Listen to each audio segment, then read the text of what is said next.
Pagi kedua, kembali perdebatan kecil antara aku dan Arman terjadi.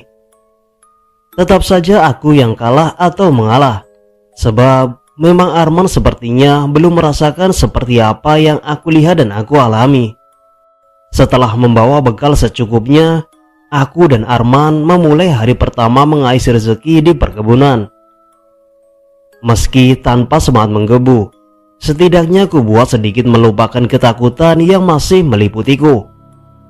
Tapi lagi-lagi aku salah. Saat waktu istirahat sejenak melepas dahaga, aku mengikuti Arman di sebuah pondokan panggung di tengah ladang.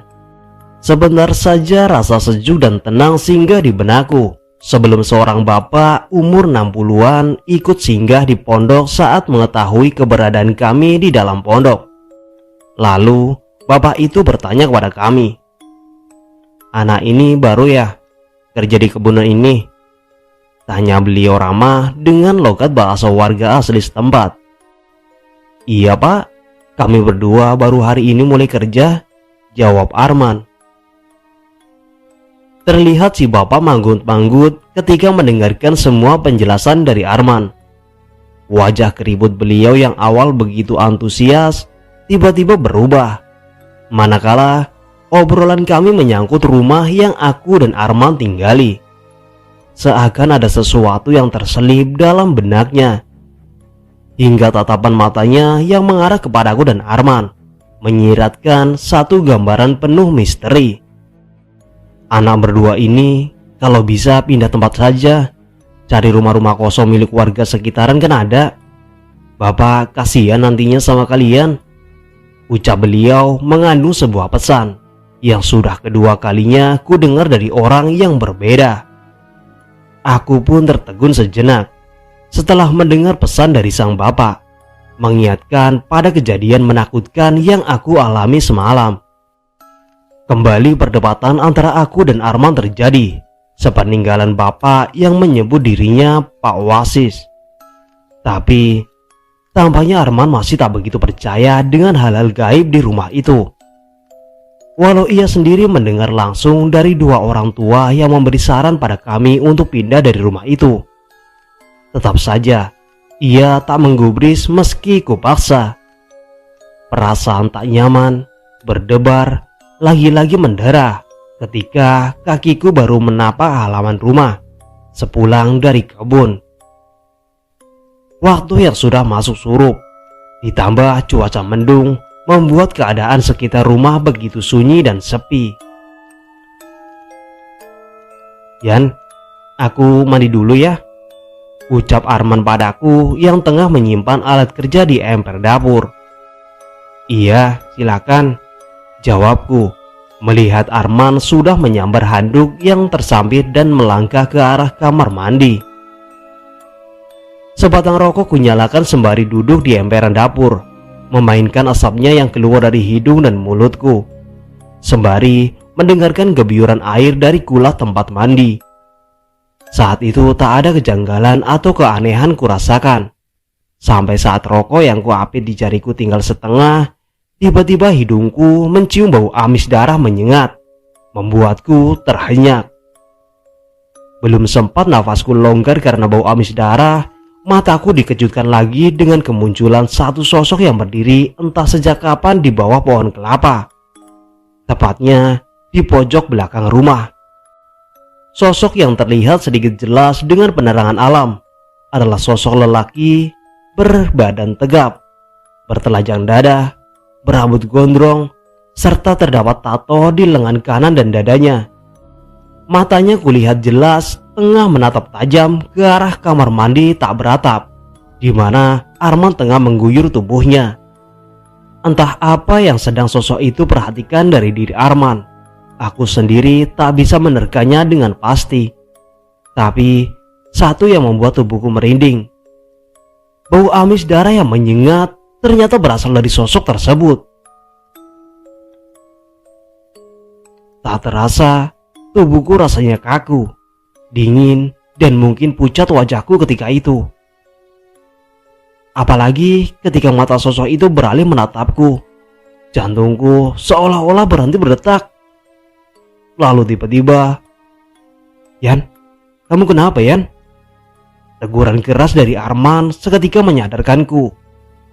Namun aneh, saat teguran Arman, ku jawab dengan isyarat mata ke arah sosok itu. Arman seolah tak melihat apa-apa. Bahkan keningnya berkerut seperti bingung. Padahal mataku melihat jelas sosok itu masih berdiri dengan wajah putih pucat. Dan terdapat guratan hitam di leher, tengah menatap tajam Arman yang masih berbalut handuk. "Apa, Yan? Ada apa?" Kembali Arman menyeru padaku dengan masih beraut bingung. Aku mendengar seruan Arman, tapi entah mengapa mataku seolah-olah enggan untuk mengalihkan pandangan dari sosok itu yang kini kulihat mulai melangkah pelan ke halaman depan. Ku tarik nafas dalam-dalam untuk mengurangi rasa takut. Hampir aku berucap, tapi Arman lebih dulu berlalu masuk ke dalam rumah sembari memasang wajah yang jengkel. Dingin, air kula yang menyirami tubuhku, tapi tetap saja tak mampu mengalahkan rasa takutku. Apalagi suasana sudah begitu gelap, hanya ada sorotan cahaya dari lampu dapur yang sedikit membantu mataku untuk melangkah cepat setelah ku bersihkan tubuhku. Hawa lembab masih terasa, meski sudah 2 hari aku dan Arman menempati kamar itu. Selalu saja perasaan tak enak muncul tiba-tiba, seolah-olah ada penghuni lain yang selalu mengawasiku jika berada di dalam kamar. Lalu aku pun bilang kepada Arman, "Man, apa tak sebaiknya kita pindah saja dari rumah ini? Aku benar-benar takut dan gak tenang, Man," ujarku pada Arman setelah aku selesai berganti pakaian dengan buru-buru. Arman yang manakala itu tengah menghidangkan mie instan sebagai menu makan malam kami terdiam sesaat. Kulihat ia seperti tengah berpikir. Terlihat dari raut wajahnya yang kali ini tampak begitu serius. Namun sampai beberapa lama tak ada ucapan apapun yang keluar dari mulutnya untuk menanggapi saranku. Setelah selesai menyantap mie instan buatan Arman, aku masih berada di dapur untuk membereskan perkakas. Tiba-tiba aku dikejutkan suara benda jatuh begitu keras dari arah kamar. Sejenak aku berpikir jika itu adalah ulah Arman yang lebih dulu masuk ke kamar setelah selesai makan.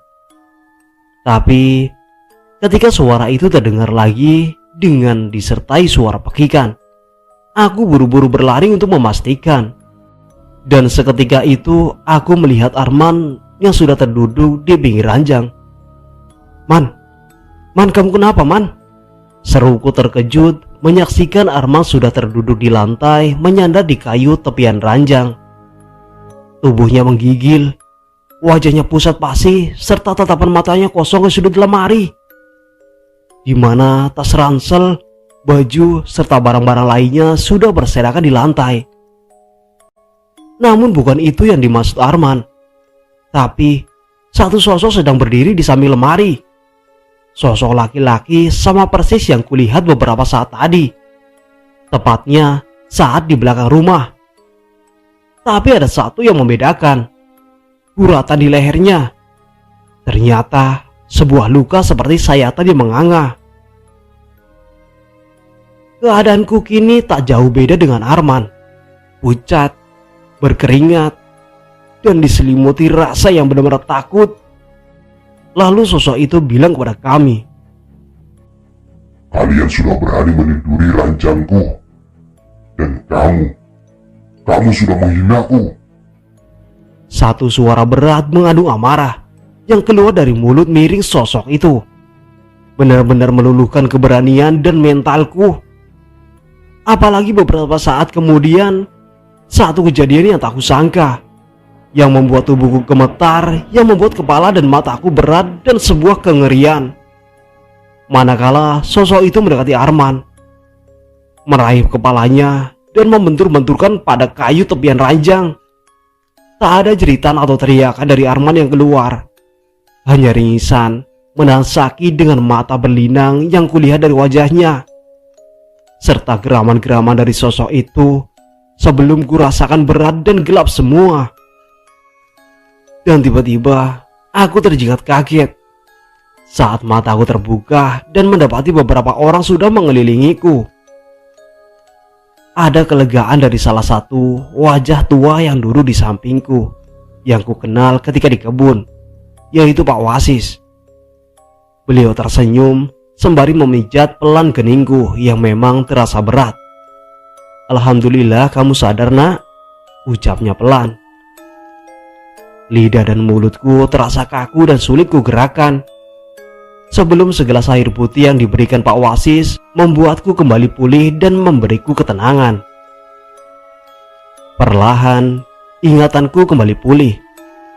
Mengulang kembali memori kejadian mengerikan yang kualami, sampai membuatku kala itu menangis ketakutan.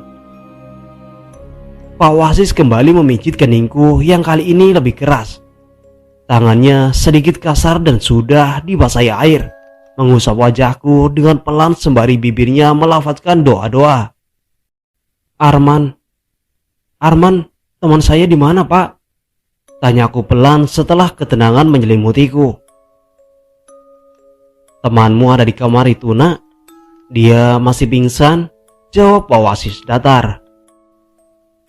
Air mataku kembali mengalir, teringat kejadian yang menimpa kami, khususnya kepada Arman, di mana kulihat jelas jika kepalanya dibenturkan berkali-kali oleh sosok menakutkan itu. "Tenang, Nak, tenang. Kamu dan temanmu aman di rumah Bapak," ucap Pak Wasis kembali seperti tahu yang kupikirkan. "Saya di rumah Bapak?" tanyaku heran. "Iya, dari semalam kamu pingsan," jawab Pak Wasis. Aku terkesiap mendengar cerita dari beberapa orang yang membawa kami keluar dari rumah neraka sejak semalam. Itu artinya aku pingsan dari kejadian awal sampai aku lihat kala itu hari sudah terang. "Lalu teman saya bagaimana keadaannya sekarang, Pak?" tanya aku pada Pak Wasis dan beberapa orang yang masih berada di tempat itu. Satu tarikan nafas panjang dari Pak Wasis dan raut sedih dari beberapa wajah membuat dadaku berdebar. "Teman kamu masih pingsan. Coba kamu ceritakan bagaimana awalnya sampai Contoh melakukan ini pada kalian berdua, khususnya temanmu itu," sahut Pak Wasis menjawab dan memintaku untuk bercerita. Wajah-wajah tua yang telah menolongku menghadap menatapku penuh harap. Sejenak aku bangkit dari pembaringan dan bersandar pada tembok kamar, sebelum aku mulai bercerita dari awal sampai akhir kejadian yang membuatku pingsan berjam-jam. Ada kecemasan dari beberapa wajah yang ikut mendengar ceritaku, apalagi ketika ceritaku sampai pada sosok itu yang kulihat membenturkan kepalanya Arman. Semua menegang, termasuk Pak Wasis. "Ada apa sebenarnya di rumah itu, Pak?" tanyaku setelah ku selesaikan ceritaku.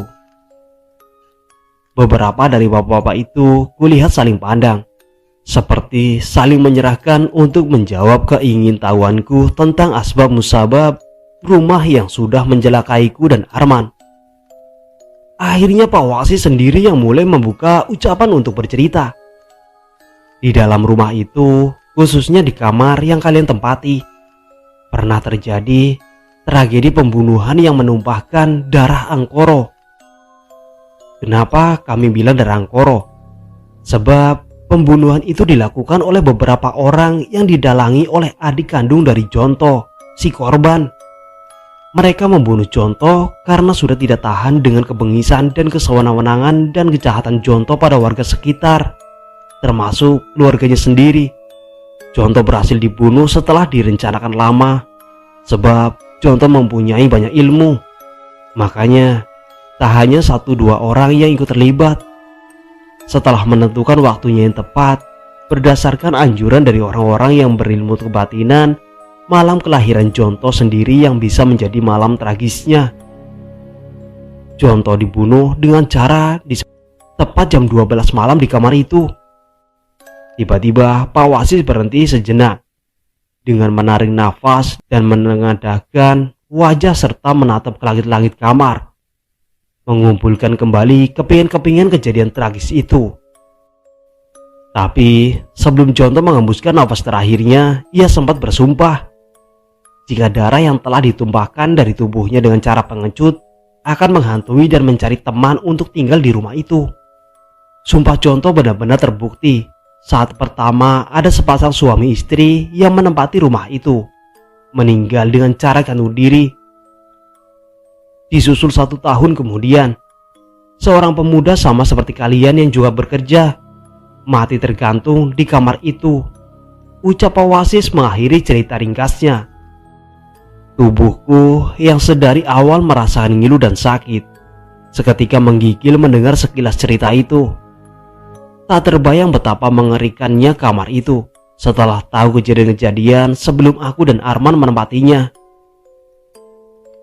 Dan sejak hari itu, aku tak berani lagi untuk melihat apalagi masuk ke rumah itu. Arman yang sudah sadar namun terlihat linglung. Ia sering menangis, berteriak-teriak sendiri, serta membenturkan kepalanya tanpa sebab. Pak Anam yang pada akhirnya menjadi sasaran umpatan kata-kata kasar dari orang tua dan tetua adat penduduk setempat karena telah menempatkan kami di rumah itu. Dan dia bersedia mengantarku dan Arman pulang ke kampung. Namun, keadaan Arman tak berubah meski berbagai cara sudah ditempuh orang tua dan keluarga Arman untuk menyembuhkan sakitnya. Dan sampai akhirnya sekitar 40 hari kepulanganku dan Arman di kampung dan sudah mengusahakan segala cara untuk Arman, takdir berkata lain. Arman dipanggil Yang Maha Kuasa. Arman meninggal dunia tepat jam 12 malam. Meskipun banyak spekulasi dari banyak orang, tapi aku percaya jika sahabatku Arman mendapat tempat yang terbaik di sisinya. Dan sekian kisah yang dapat saya ceritakan. Jika ada kata-kata yang kurang berkenan, saya mohon maaf yang sebesar-besarnya dan luangkan waktu sejenak untuk mendoakan Arman. Semoga diterima di sisinya. Sampai jumpa di video berikutnya. Sekian dan terima kasih. Assalamualaikum warahmatullahi wabarakatuh.